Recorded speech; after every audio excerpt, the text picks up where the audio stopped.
Hey everybody, it's Claire and I'm back to do a kind of like a comparison review sort of thing. I call it a dis or dat, and I'm going to do it between the MAC Mineralized Skinfinish Natural, kind of looks like this, and the MAC Studio Fix Plus Foundation Powder.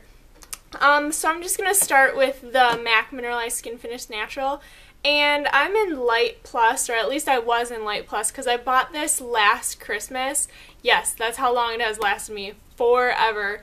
And it was $27, so I mean if you divide that by 12, you're getting a pretty good deal for how long it lasts. And the inside looks like this, and I hit pan because I've used it so much.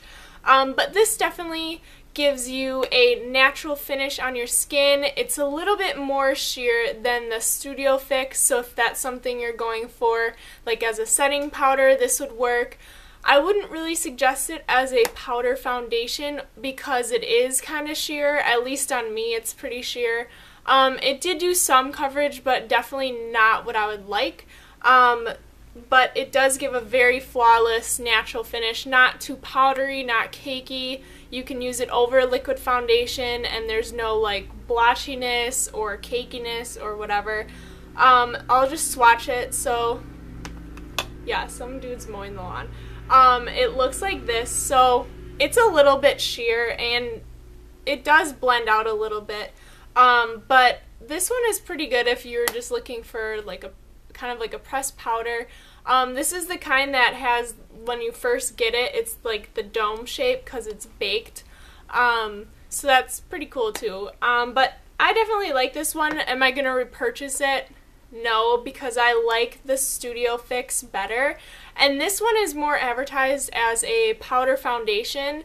And I recently just got this because I live in the South and it is freaking hot out here, and you don't want to be like sweating off your liquid foundation, so I got a powder just to kind of absorb the oil and the sweat, even though I have like dry skin and people say, oh, you're not supposed to wear powder foundation with dry skin. Hello, it's summer and it's freaking hot. I will wear a damn powder foundation. So this is what the inside looks like this, and it comes with a little powder puff guy in the bottom, and it's aerated, so you're not going to get like moisture buildup and bacteria. I don't use the powder thing, but you know, if you have to, go for it. I'm in NW20 because I'm really freaking white right now, even though it's summer. But this foundation is definitely more full coverage. I have it on today. It covers pretty well. I just have it over concealer and that's it. I have used it over liquid foundation. It looks great over liquid foundation. For me, it's not too powdery. It doesn't cake up as well. I've seen Goss makeup artist use this as his like acne cover-up foundation, and he like legit packs this on and then he does a finishing spray and it looks flawless. It looks like natural skin. There's no powder, there's no cakiness, nothing. I really like this one, and this is the coverage that it gives, so you can kind of tell that there's definitely more coverage to this one. So it looks like that. It's on my middle finger.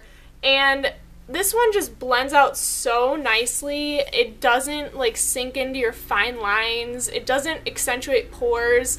I don't have very big pores, so I mean I can't really speak about that, but it hasn't like accentuated mine. It doesn't cake around like any flaky spots or if I'm a little bit dry. I do use this after I moisturize, and I do exfoliate probably like maybe like 3 times a week, so that does help take off the dry flakes in case like you're super duper dry like me. I also use a finishing spray. I use the Mario Badescu facial spray. It has like rose and aloe and a bunch of different herbs, and I love it. And I also use that kind of like as a refresher and like to add moisture, so that's definitely a plus, and it helps take the any powderiness out of your foundation. This one is $29 without tax, which is a little expensive, but I'm guessing it'll last me like pretty long, especially because you don't need a lot with this. Like I use just a little bit and it covers anything I really need. It covers like my acne scars. I have some right here and you can't really tell, so that's really nice. So definitely look into that. If you have oily skin, it would be great just because it's going to absorb all that oil and not make you look like you have a freaking cake face on, or you just got out of a freaking sauna and you're like soaking wet, because that's sick. So definitely in comparison, this one is definitely a heavier powder foundation. I like this one better. Will I repurchase this? Most likely yes, unless I find like some drugstore one that is just as good as this one. Or if you guys have any suggestions for like powder foundation, let me know. That's pretty full coverage. I like full coverage. The MAC Mineralized Skinfinish Natural is more, I would say, like a pressed powder. You can use it over foundation, and it's pretty sheer, so I don't use it like as a foundation. I've tried it and it doesn't last very long. This stuff lasts forever on your face, like all day, let me tell you. I used this when I went and played soccer, and I like put a little bit on and I was like, this stuff is not gonna stand like in soccer. It's like freaking 114 here, and I was sweating like a mad person, and I was like wiping my face, and I came back and this stuff was like perfect. It was still on my face. There was no redness. You couldn't see my acne scars. You couldn't see my pimples. Nothing. It was great. So I definitely suggest checking this one out. You can either order it online, or I know you can go to like some Macy's or Dillard's have MAC Cosmetics in there, so you can like match yourself. So if you guys are interested, you should definitely check this out. And I hope this review / comparison thing kind of helped, because when I was searching on YouTube, when I was deciding to buy this one, I couldn't find any videos that were like comparing it. They just like talked about one or the other, and I was like, well, how am I supposed to know? Like, let me know, people. So I hope this helps, and thank you guys for watching, and I hope you guys subscribe. Yay! And if you have any requests or anything, just let me know down below. So thanks, guys. Talk to you later.